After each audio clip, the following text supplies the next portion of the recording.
မင်္ဂလာပါရှင်ကျမတို့ရွှေလင်း audio book မှာကြိုဆိုပါရစေ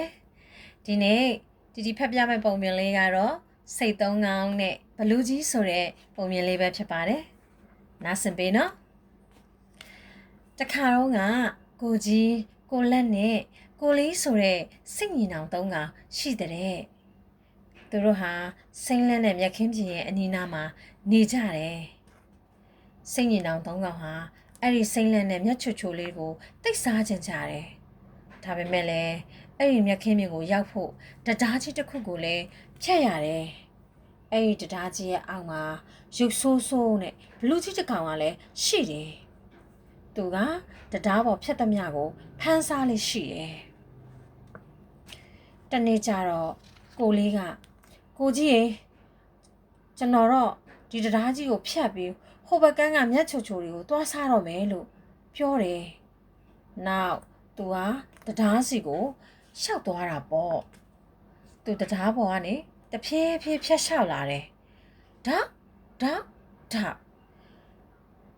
သူ့ရဲ့ခြေတံကိုဘလူးရုပ်ဆူကြီးရာကြားတော့ဟေးငါတရားပေါ်ကဖြတ်တာဘယ်သူလဲကွာလို့အော်မေးလိုက်တယ်။ဟောကျွန်တော်ကိုလေးပါခမညာလို့ပြန်ပြောရှာတယ်ဒီတခါတော့မင်းကငါဖမ်းစားရလိမ့်မယ်နော်လို့ဘလူးကြီးကပြောလိုက်တယ်လောက်ပါနဲ့ခမညာကျွန်တော်ဟာဘလူးကြီးစားဖို့အတွက်တိတ်ကိုငယ်လုံးပါတယ်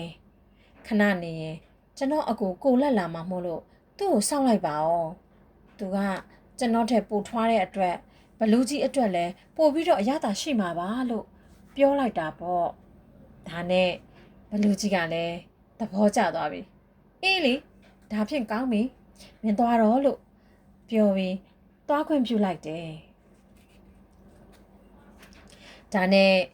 ကိုလေးဟာလည်းမြက်ခင်းစိမ့်လေးစီကိုရောက်သွားတာပေါ့မကြခင်မှာပဲကိုလက်လည်းတရားပေါ်ကနေပြီးတော့ဖြတ်လျှောက်လာတယ်ဒါသူ့ရဲ့ခြေတံကိုလည်းဘလူးကြီးက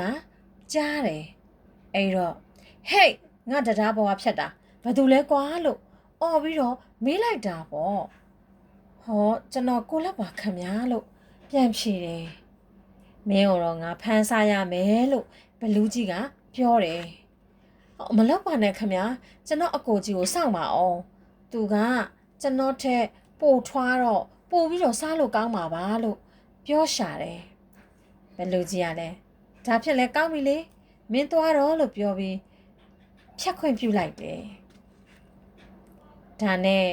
ကိုလက်လည်းမြက်ခင်းစိမ့်လေးစီကိုရောက်သွားပြန်တယ်